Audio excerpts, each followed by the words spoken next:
The story you're about to listen to tells that of Elena Winters, a woman trapped between moral boundaries and desperate circumstances. The narrative opens with Elena discovering she's pregnant, not by her husband, but by Noah Harrington, her 17-year-old student. This revelation serves as the catalyst for a story that explores themes of abuse, forbidden love, power dynamics, and the complexities of moral judgment. Elena was once full of dreams, hoping for a happy marriage and fulfilling teaching career.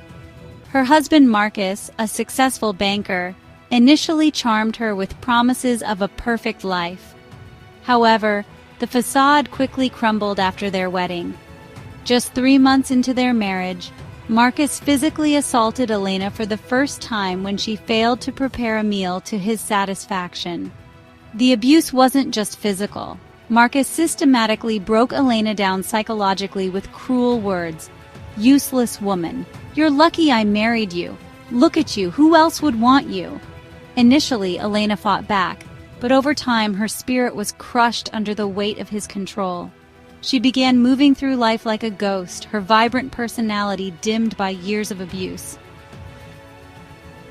Noah Harrington stood out to Elena as a troubled student who didn't fit the typical profile. Unlike most disruptive students, Noah was unusually quiet, carrying a profound sadness. After class one day, Elena approached Noah about his missing assignments and discovered the source of his pain.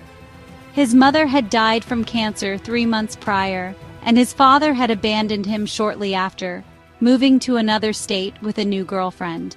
Elena recognized in Noah a kindred spirit, two people drowning in different oceans of pain, both invisible to the world around them. She offered to tutor him after school, hoping to help him regain his academic footing. Noah accepted, and a tentative connection formed between them. What began as strictly academic tutoring sessions gradually transformed into something more intimate. Some days, when Noah arrived with exhausted eyes, they would simply talk about life, pain, and survival instead of academics. The turning point came when Noah noticed a bruise on Elena's wrist, evidence of Marcus's continued abuse. When confronted, Elena couldn't deny the truth. Noah's passionate response affected Elena deeply. It had been years since anyone had spoken to her with such reverence, making her feel seen, wanted, and valued. Though Elena initially tried to dismiss her growing feelings for Noah as mere sympathy for a lost boy, the boundaries between them increasingly blurred. During one tutoring session that should have ended, neither of them moved to leave. Noah acknowledged the connection between them, and despite knowing better, Elena didn't stop him when he leaned forward to kiss her forehead. Instead, she kissed him back. Elena initially told herself that their first intimate encounter was a mistake, a moment of weakness and a desperate escape from her cold, miserable life. But it happened again and again. She would visit Noah's apartment under the pretense of tutoring sessions, only to find herself tangled in his arms. Though she recognized it was reckless and wrong, these moments were the only times Elena felt truly wanted. Noah, with his youthful intensity, made her feel beautiful and worthy of love. "You deserve better. You deserve to be loved," he would tell her. For the first time in years, Elena felt free. She stopped coming home early and stopped caring when Marcus insulted her. She walked taller, felt stronger, but this newfound freedom would come at a significant cost. Elena began experiencing symptoms she initially attributed to stress, fatigue, nausea, dizziness. When her period was late, panic set in. Taking a pregnancy test confirmed her worst fears. She was pregnant with Noah's child.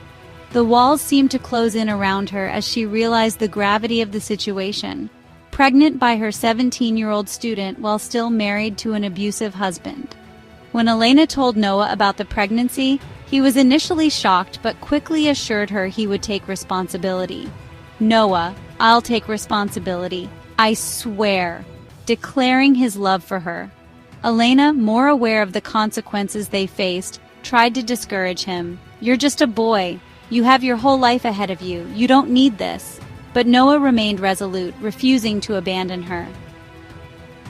Despite Elena's attempts to keep her pregnancy secret, her changing body and frequent illnesses at work sparked rumors. Whispers spread through the school corridors and side glances followed her everywhere. Eventually, the principal confronted her directly with the question, "Is it true that you're pregnant? And more importantly, is it true that the father is a student?" Unable to deny the truth any longer, Elena admitted to the relationship. The principal informed her that she would face a disciplinary panel and possibly criminal charges. 2 days later, Elena sat before a panel of 6 stern-faced school board members to determine her fate. During the hearing, board members debated Elena's case passionately. Some argued that her position as a teacher made her actions inexcusable regardless of circumstances, while others pointed out that Noah was nearly an adult and perhaps not a true victim. As they deliberated, Noah burst into the room, determined to defend Elena. He revealed that she had saved his life when he was contemplating suicide after his mother's death. Noah insisted that he had pursued Elena, not the other way around, and that he had made his choice consciously. Most significantly, he disclosed Marcus's abuse. She was being abused. Her husband beat her regularly. No one helped her. No one saw her pain. I did. After a lengthy deliberation, the panel decided to suspend Elena indefinitely and required her resignation from teaching. However, considering the unique circumstances, Noah's age and willingness to take responsibility, along with Elena's abusive marriage, they opted not to involve the police. Though devastated by the loss of her career and reputation, Elena felt a strange sense of relief.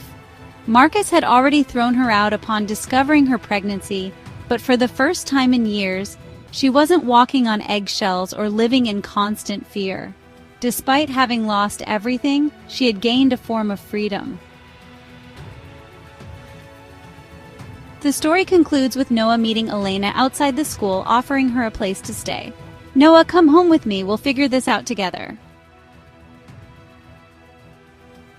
Though uncertain about their future and aware of the world's judgment, Elena found comfort in knowing she was no longer alone. After years of isolation and abuse, that connection, however problematic, was enough for the moment. Now here are interesting questions about the story. Was Elena's punishment fair? Should she have faced more serious consequences? Or were her circumstances mitigating enough to warrant leniency? If you made it far to this story, please subscribe to our channel. It means a lot to us. And like this video if you enjoyed the story. Now tell us in the comments, what is your take on this story? What would you do if you were the husband to Elena? Would you send her packing or would apologize for being abusive? The story explores how trauma and isolation can lead people to seek connection in forbidden places, and questions whether context can ever justify crossing certain moral and ethical boundaries. Through Elena's story, we are confronted with uncomfortable questions about power dynamics, consent, vulnerability, and the human need for connection, even when that connection comes at a tremendous cost. The story resists simplistic moral pronouncements, instead painting a portrait of flawed humans making desperate choices in impossible